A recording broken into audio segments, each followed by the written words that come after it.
नमस्कार दोस्तों, मैं अरविंद मिश्रा।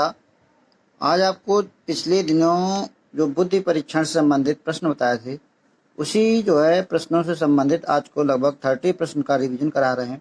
बहुत ही इम्पोर्टेंट प्रश्न है, ध्यान से सुनिएगा और अपनी तैयारी जारी रखिएगा।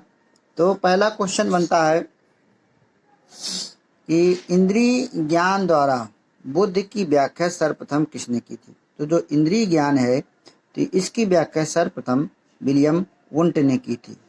दूसरा क्वेश्चन बनता है अंतश्चेतनाभ बोधन परीक्षण, इसी को नाम है TATA, प्रासंगिक बोध परीक्षण भी से कहते हैं, थेमेटिक एप्रिसिएशन टेस्ट बोलते हैं।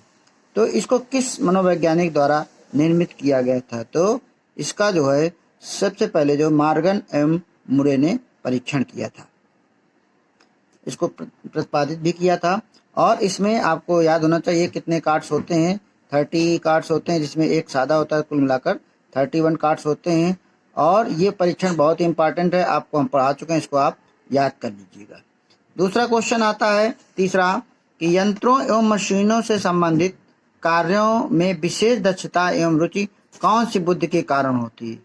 तो ये जो यंत्रों मशीन की जो संबंधित होती है, ये मूर्त बुद्धि से संबंधित होती है। अगला क्वेश्चन है किसने कहा कि बुद्धि सीखने की योग्यता है। एक परिभाषा आ जाती है कभी ना कभी, TT में तो परिभाषा जरूर दे देते हैं, इसलिए इसको याद कर लीजिएगा। तो ये वकिंघम की परिभाषा है। वकिंघम ने कहा था बुद्धि सीखने की योग्यता। आपको हमने बुद्धि संबंधित 5 प्रकार के जो है तरीके से बताया था, सभी को आप याद कर लीजिए। जिसने ना पढ़ा हो एक बार दोबारा पढ़ ले। नेक्स्ट क्वेश्चन है बुद्धि के द्वितत्व सिद्धांत के अनुसार व्यक्ति बुद्धि का विशिष्ट तत्व, व्यक्ति के बुद्धि का जो है विशिष्ट तत्व कौन सा है। तो देखो द्वितत्व में सामान्य और विशिष्ट बताया। तो सामान्य क्या होता है, जो हम जन्म से लेते हैं, जन्मजात होता है। और विशिष्ट क्या होता है, जो हम बाहर से अर्जित करते हैं, जो कुछ बनते हैं, सीखते हैं, तो वो विशिष्ट तत्व क्या है, अर्जित है। नेक्स्ट क्वेश्चन है कि बुद्धि के एक तत्व के सिद्धांत के प्रतिपादक कौन है। तो बुद्धि के एक तत्व के सिद्धांत कौन है, ये विलियम स्टर्न कहलाते हैं। नेक्स्ट है बुद्धि के त्रितत्व सिद्धांत में स्पीयरमैन ने तीसरा तत्व क्या बताया था। तो त्रितत्व के सिद्धांत में क्या था भाई, एक सामान्य कारक और विशिष्ट कारक, फिर समूह कारक। तो समूह तत्व को तीसरा तत्व बताया था। अगला क्वेश्चन है लुईस थर्स्टन द्वारा प्रतिपादित बुद्धि के सिद्धांत के जो है कौन सा है, बुद्धि का सिद्धांत उनका कौन सा है। तो इन्होंने थर्स्टन ने समूह कारक सिद्धांत दिया था, जिसका नाम प्राथमिक योग्यताओं का सिद्धांत है, ये भी उनका नाम था। अगला क्वेश्चन है कि जो प्रोफेसर गिलफर्ड थे, उन्होंने बुद्धि का त्रिआयामी सिद्धांत प्रतिपादित किया था, 3 डायमेंशनल मॉडल प्रस्तुत किया था। और इसे को बौद्धिक आयाम मॉडल भी कहते हैं, याद रखना। ये बुद्धि संरचना, इसका दूसरा नाम क्या है, तो इसका नाम है बुद्धि संरचना सिद्धांत, संरचना सिद्धांत भी कहते हैं। नेक्स्ट है प्रतिभाशाली छात्र की बुद्धिलब्धि कितनी होती है। तो प्रतिभाशाली छात्र होते हैं जो 140 से होते हैं। आप लोग याद रखिएगा, एक बुद्धिलब्धि संबंधित प्रश्न पूछ लिया जाता है, सामान्य बुद्धि की बुद्धिलब्धि कितनी होती है, तो 90 से 110। इसी प्रकार जड़ बुद्धि पूछ ली जाती है, मूर्ख बुद्धि पूछ ली जाती है। तो ये भी आप लोग बिल्कुल टेबल लर्न कर डालिएगा। अगला क्वेश्चन है बुद्धिलब्ध शूद्र के जन्मदाता कौन है। तो बुद्धिलब्ध शूद्र के जन्मदाता यहाँ पर तो इसके हैं टर्मन।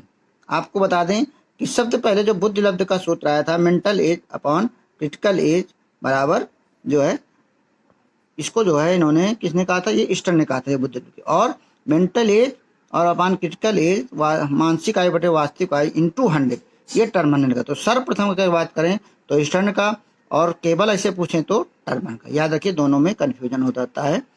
नेक्स्ट है बुद्धि परीक्षण हेतु सर्वप्रथम विनय साइमन मापनी का निर्माण कब किया गया था। तो विनय साइमनी का मापन का निर्माण 1905 में किया गया था। और 1900 इसमें देखो 1911 में इसका, 1908 में एक संशोधन हुआ था, और 1911 में संशोधन हुआ था, वो आगे हम बताएंगे। तो बुद्धि एक व्यक्ति की नवीन परिस्थितियों से अनुकूलन करने की योग्यता या सामर्थ्य, ये किसने कहा था, तो ये विलियम स्टर्न ने कहा था। अगला क्वेश्चन है थॉर्नडाइक ने बुद्धि की प्रकृति के विषय में कौन सा सिद्धांत दिया था। तो थॉर्नडाइक का बहुकारक सिद्धांत था या बहुशक्ति का सिद्धांत था। नेक्स्ट क्वेश्चन है स्पीयरमैन के अनुसार बुद्धि के कौन सी ऐसी बुद्धि है जो सब में पाई जाती है। तो सामान्य कारक, जनरल एबिलिटीज जो है सब में पाई जाती है, जो जन्मजात होती है सब में पाई जाती है। जो विशिष्ट जो अर्जित है वो हम किसी न किसी से अर्जित, सब में ये अलग अलग होती है। अगला क्वेश्चन है बुद्धि परीक्षण के लिए पहला परीक्षण कौन किया गया था? तो कौन सा था? तो ये विनय साइमन परीक्षण पहला परीक्षण था। अगला क्वेश्चन है कि बुद्धि जो पढ़े लिखे व्यक्तियों के लिए कौन सा बुद्धि परीक्षण होता है? तो पढ़े लिखे के आपने अनपढ़ लोगों के लिए अशाब्दिक बुद्धि परीक्षण और पढ़े लिखे के लिए शाब्दिक बुद्धि परीक्षण। लेकिन पढ़े लिखे शाब्दिक और अशाब्दिक दोनों कर सकते हैं, वाचिक और अवाचिक दोनों कर सकते हैं। अगला क्वेश्चन है विनय साइमन बुद्धि परीक्षण की गणना किन बुद्धि परीक्षणों में की जाती है? तो ये शाब्दिक का वाचिक व्यक्तिगत बुद्धि परीक्षण के अंतर की जाती है। अगला क्वेश्चन है बुद्धि का वैज्ञानिक मापन सर्वप्रथम किसने किया था? तो ये सर्वप्रथम अल्फ्रेड बिने ने किया था 1905 में। अगला क्वेश्चन है बुद्धि परीक्षण में मानसिक आयु का प्रयोग सर्वप्रथम कब किया गया था? तो आपको अभी बताया कि जो 1905 में बुद्धि परीक्षण किया गया था, तो उसके बाद 1908 में संशोधन हुआ था। तो पहले जो 1908 में संशोधन हुआ था वहां पर मानसिक आयु शब्द का प्रयोग किया जाता है, उसके बाद 1911 में संशोधन किया गया था। अगला क्वेश्चन है विधायकता, या इसको कह सकते हैं कि जो बुद्धि का स्वतंत्र प्रयोग किस अवस्था में आरंभ होता है? तो बुद्धि देखो शैशवावस्था में बालक अपने बुद्धि का स्वतंत्र प्रयोग नहीं करता, लेकिन बाल्यावस्था में आ जाता है तो बुद्धि का स्वतंत्र प्रयोग करना शुरू कर देता है। अगला क्वेश्चन है बुद्धिलब्ध सूत्र को किसने प्रतिपादित किया था? तो सर्वप्रथम की हम बात कर रहे हैं, तो अभी बताया था आपको, तो mental age upon critical age ये ईस्टर्न ने दिया था, और जब 100 लगा दें तो टर्मन ने। अगला क्वेश्चन है बालकों की बुद्धिलब्धि कितने वर्ष तक बढ़ती रहती है? तो बहुत अच्छा क्वेश्चन है। तो आपने पढ़ा होगा कि शैशवावस्था में लगभग बुद्धिलब्धि का विकास 90% हो जाता है, और पूरा 16 से 18 वर्ष तक पूरा 100% विकास हो जाता है। तो इसमें कितने वर्ष तक होता है? तो 16 से 18 वर्ष तक 100% विकास हो जाता है। बुद्धि के त्रि-आयामी सिद्धांत के प्रतिपादक कौन है? तो त्रि-आयामी सिद्धांत के प्रतिपादक गिलफोर्ड है, 3 डायमेंशनल। इसमें 3 आयाम कौन कौन से थे? पहला था विषय वस्तु, दूसरा था क्रिया, और तीसरा था उत्पाद, प्रक्रिया या उत्पाद। तो इस प्रकार से 3 थे। तो इसको आपने बताया था, पहले इन्होंने बुद्धिलब्ध को 120 योग्यताओं का समूह माना था। आपको हमारे आप यूट्यूब में जाकर पढ़ सकते हैं। अगला क्वेश्चन है बुद्धि और विकास किस प्रकार संबंधित? तो बुद्धि और विकास क्या होते हैं? जैसे जैसे बुद्धि होती है ऐसे मनुष्य का विकास होता है, तो ये दूसरे के पूरक हैं। अगला क्वेश्चन है भारत में सर्वप्रथम बुद्धि परीक्षण का प्रारंभ कब हुआ था? तो भारत में सर्वप्रथम बुद्धि परीक्षण का प्रारंभ 1912 में डॉक्टर C.H. राइस द्वारा किया गया था।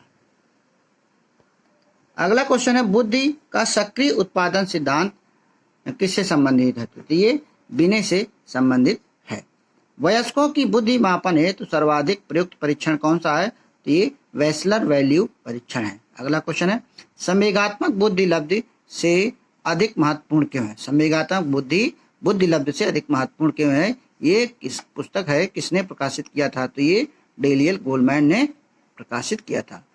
और लास्ट 30 क्वेश्चन है, लास्ट क्वेश्चन कि कौन सी बुद्धि व्यक्ति को अपना लक्ष्य प्राप्त करने की प्रेरणा देती है? तो ये संवेगात्मक बुद्धि है। तो इस प्रकार से 30 क्वेश्चन का रिवीजन किया, और आप 3 क्वेश्चनों का उत्तर हमारे बताइएगा कमेंट बॉक्स पे। थर्स्टन के अनुसार बुद्धि कितने कारकों से बनी है? दूसरा, बुद्धि परीक्षा में कौन से देश का योगदान सर्वाधिक है? और भाटिया बुद्धि परीक्षण को कितने उपभागों में बांटा गया? तो इस प्रकार से 30 क्वेश्चन और 3 क्वेश्चन का हमारे कमेंट्स बॉक्स में उत्तर दीजिएगा। बहुत बहुत थैंक यू, धन्यवाद। और हमारे चैनल को सब्सक्राइब जरूर करिएगा और करवाइएगा भी। थैंक यू, धन्यवाद, नमस्कार।